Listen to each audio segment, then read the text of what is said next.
Hello dear students, in this session let's solve the problems on nonlinear Cauchy's problem. Okay, that is nothing but method of characteristic for solving nonlinear Cauchy's problem. So in the previous session we have discussed the quasi-linear PDE, and in the beginning class we have discussed the semi-linear PDE. Right, so any equation which is of the form a of x comma y ux plus b of x comma y uy is equal to c of x comma y comma u is nothing but your semi-linear partial differential equation. Similarly, any equation of the form a of x comma y comma u ux plus b of x comma y comma u uy is equal to c of x comma y comma u is nothing but your quasi-linear partial differential equation. Now we have one more type of partial differential equation, that is nothing but non-linear partial differential equation. So any equation which is of the form f of x comma y comma u comma dou u by dou x dou u by dou y is equal to 0 is referred to your nonlinear partial differential equation. This is just that your equation should be a function of all these terms. That means the derivative should exist. So we know that if derivative is exist means function exists, right? U exists. Dou u by dou x exists if and only if u exists. So it is just that we are differentiating partially u with respect to x. Similarly, dou u by dou y exists if and only if u exists. Right? So this is how your nonlinear partial differential equation takes the form. So now let's discuss the method of characteristic for solving nonlinear Cauchy's problem. So before that, the first step is I have to consider the standard partial nonlinear partial differential equation which is of first order, right? So let me consider that first. So this is the first order nonlinear partial differential equation in two variables. Here the variables are x and y, right? So as I had explained you in the beginning class itself, in partial differential equation P refers to dou u by dou x and Q refers to dou u by dou y. This is the Chapit's equation. So you might have come across in your degree classes about Chapit's equation or Chapit's method in order to solve the nonlinear partial differential equation. That is nothing but if I consider a function of this form, this is a nonlinear partial differential equation, right? So here P is nothing but dou z by dou x and Q is nothing but dou z by dou y, right? So this is my Chapit's equation. So you can observe here our z is depending on x and y, right? So we can write equation dz as dou z by dou x into dx plus dou z by dou y into dy. This is nothing but p into dx plus q into dy. So what we will do is we will find another relation which involves these parameters. Okay, we will find another relation, say phi of x comma y comma z comma p comma q is equal to 0. I will call this as equation number 1, this as equation number 2 and this as equation number 3. I'm explaining about Chapit's method. Okay, so this, what you will do next is we have to find out the solution, right? So for that we will solve equation 1 and equation 3 for P and Q and we will substitute those two values here. After substituting the values here, if you simplify, you will get an equation of this form. This is nothing but your Chapit's method. So we will use this as an application in solving nonlinear Cauchy's problem. Okay. So now directly you can consider the Chapit's equation. So using this equation, we can reduce our partial differential equation into a system of characteristic ordinary differential equation, right? That is nothing but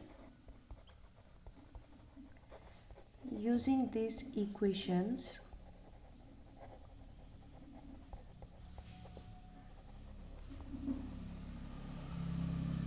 we can reduce our partial differential equation into a system of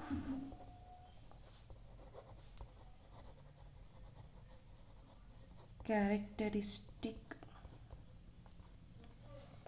ordinary differential equation as,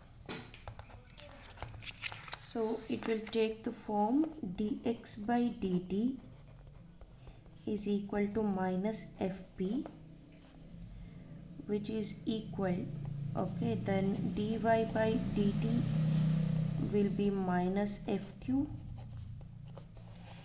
du by dt will be minus p fp plus q fq,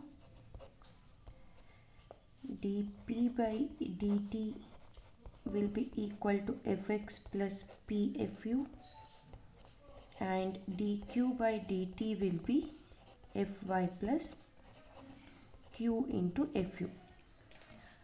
So for this we have to find out the initial conditions, right? So initially we used to consider at t is equal to 0. So for this case,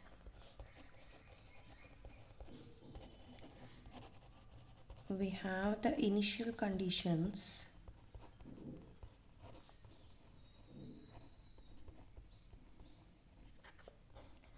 as u is equal to u naught of s, x is equal to x naught of s, and y is equal to y naught of s. So this is the initial conditions. So if you observe here, if you compare this with your semi-linear or quasi-linear partial differential equation, here we have p and q terms, right? So now what is my next step is I have to write initial conditions for p and q also. If I know the initial condition for u, x and y, I can solve these three equations. But what about these two? Right?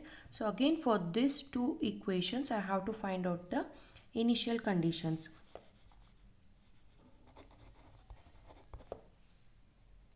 So for this, since my u is depending on x and y, I can write the integrable equation as I have explained in the Chapit's method. Here also we can write the integrable equation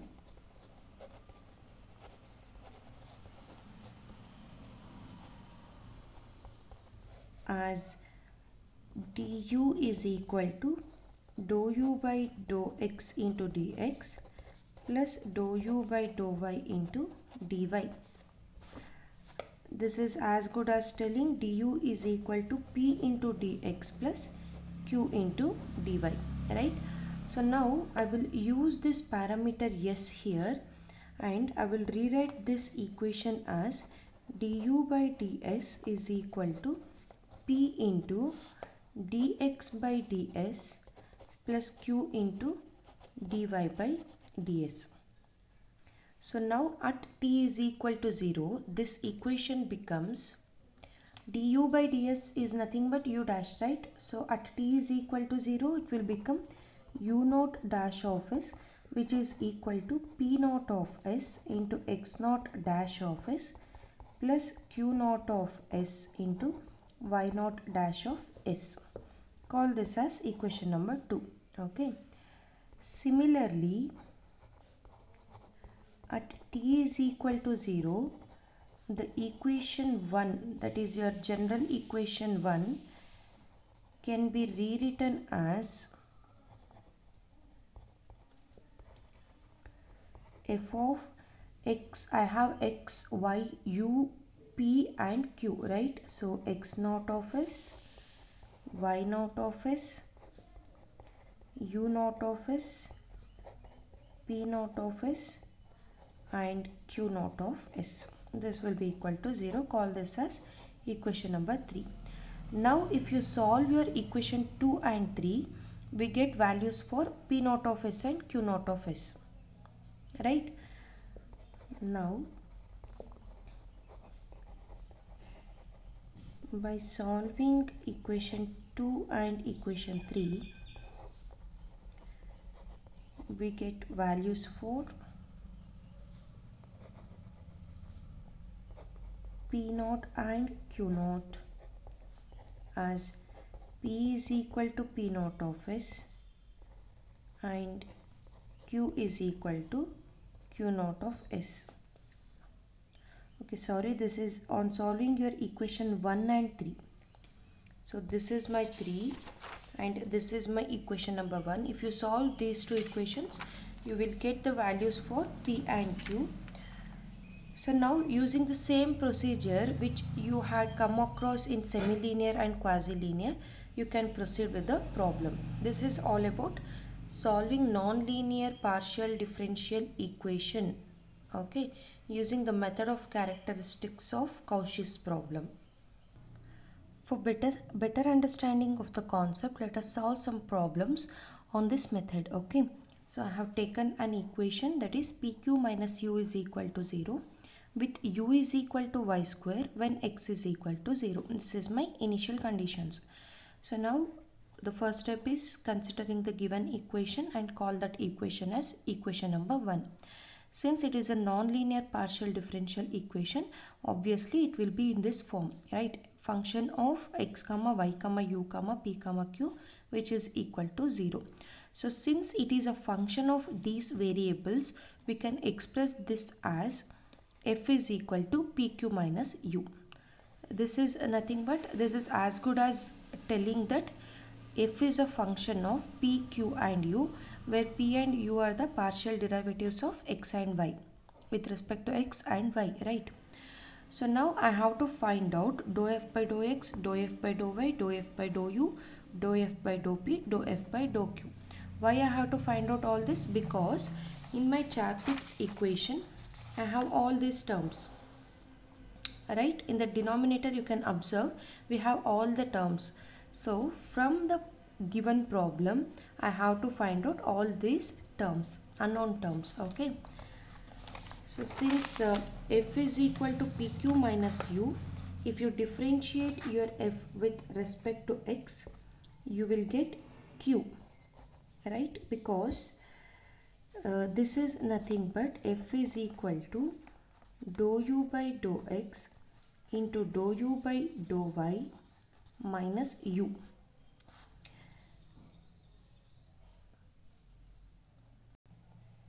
Sorry, this is 0, because if f is equal to dou u by dou x into dou u by dou y minus u, if you differentiate this with respect to x, you will get 0, right? Because this is a function of u with respect to x and u with respect to y. So if I differentiate these term with respect to x, I will get 0. If you are getting confusion means don't write in this form, just retain in this form itself, okay. So next, if you differentiate f with respect to y, again you will get 0, right? Now differentiate f with respect to u. pq, you can treat that as constant. So if you differentiate u with respect to u, you will get minus 1. So similarly, differentiate this with respect to p, you will get q. Again differentiate this with respect to q, you will get p. These all are partial differential equations. We are partially differentiating with respect to x, with respect to y, with respect to u, p and q. Okay. Now let's use this in our characteristic equation. So the characteristic equation is nothing but dx by dt is equal to minus fp. Since the value of fp is q, this will become minus q. Right, so value of dy by dt is minus fq, so this is minus p. Next, du by dt is nothing but minus of p into fp plus q into fq, so minus of p, right, as it is, fp is q plus this is q and fq is p. Right, this is nothing but 2 times minus 2 times of pq. Similarly, fx is nothing but 0 plus p into fu is minus 1. You will get minus p. Okay. So similarly, what is fy? Fy is 0 plus q into fu is minus 1. So this is minus q. Right. Give the consecutive number for this equation. That is, this is equation number 3, this is 4, this is 5, 6 and 7. Now let's consider the given data. So given data is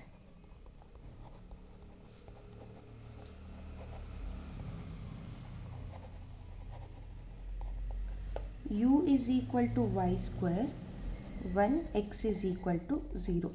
We will choose at t is equal to 0. So let x naught of s is given, that is 0, and y naught of s will be s.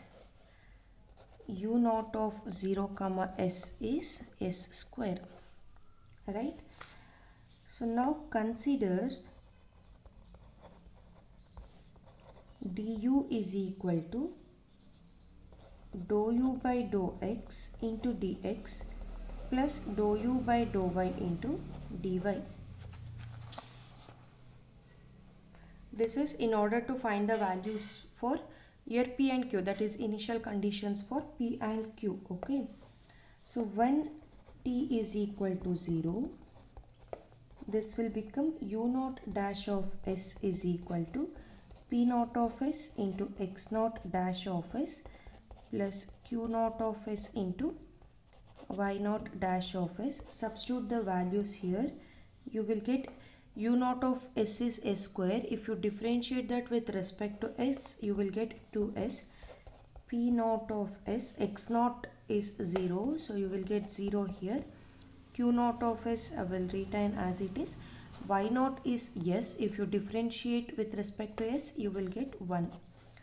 So from this I can say that q naught of s is nothing but 2s. So this is the condition for q naught of s, initial condition. Okay. So using equation 1, we can find out the value of p. So from equation 1, we have pq minus u is equal to 0, right? When t is equal to 0, this will become p naught of s into q naught of s minus u naught of s is equal to 0. Substitute the value of q naught of s and u naught of s, you will get the value of p naught of s. So p naught of s into q naught of s is 2s, which is equal to u naught of s is s square. So 1 s gets cancelled. You will get p naught of s is equal to s by 2. So now we have all the conditions, all initial conditions for x, y, u, p and q, right? So now let's find out the final solution using these initial conditions. Since from Charpit's equation these all are equal, what I am doing is, if you write all this in that format, you have minus in common with all the terms. So you can cancel out those minus. I will consider dx by dt as q, dy by dt as p, du by dt as 2pq and dp by dt as p, dq by dt as q itself. Okay, so if you write those things in this form, so dx by minus fp, dx I will rewrite as it is, minus fp is nothing but minus q, right? So you will get negative sign in all these terms, so you can cancel out those negative terms, right? So according to our method, once we find out the initial conditions for p, q, x, y and u, we have to follow the same procedure as we were solving in the quasi-linear and semi-linear partial differential equations in order to get the solution, right? So now what I have done is I have taken dp by dt. You can observe the characteristic equation. So in the characteristic equation, in order to find out dx by dt, I should know what is q. For dy by dt, I should know what is p. For du by dt, I should know p and q. So first what we will do is we will consider dp by dt. We will solve for p, then dq by dt we will solve for q. Using these two solutions, we can find out dx by dt, dy by dt and du by dt. Okay. So here you can observe this is dp by dt is equal to p. If you solve this, you will get the same procedure which we were implemented in semi-linear and quasi-linear. Okay. So on integrating, you will get solution for p. When t is equal to 0, you can find out the constant c1. Using that, you will get a solution for p. Similarly, consider dq by dt equation. From there, you will get the solution for q. Okay, so now your equation 3 is nothing but dx by dt is equal to q. I know the value of q, substitute here. On integrating, you will get x. Again, when t is equal to 0, you will find out the constant value. Substitute that here, you will get solution for x. Similarly for y, here dy by dt is p. So we know the solution for p, substitute here. Integrate, find the constant, substitute here, you will get the solution for y. And the last one is du by dt, that is 2pq. So here you have to substitute p as well as q. Integrate that, you will get u. U is nothing but s square e power 2t plus c5. When t is equal to 0, you can find out the value of c5. Alright. So now my solution u is not independent from s and t. That means it is depending on s and t. The final solution should be independent of s and t, right? So for that I have to find out the value of s as well as e power t or just t. So what I have done here is I have taken your x and y, that is solution 10 and 11. Dividing 10 by 11, you will get solution for e power t. So you can substitute here. Here I have e power 2t. If you find out e power t and if you square this, you will get e power 2t. Then I have to find out yes, right? For that, consider the solution x. There you can substitute e power t. If you substitute e power t and if you simplify this, you will get yes. Okay, so now I know s and e power t. Substitute here. S square means squaring this solution. Okay, e power t we have, squaring e power t you will get e power 2t. So just simplify this, you will get solution for u, which is independent of s and t. So this is how we solve nonlinear partial differential equation using Chapit's method, or you can say that using the concept of characteristic Cauchy's problem. We will solve some more problems in the next session. Thank you.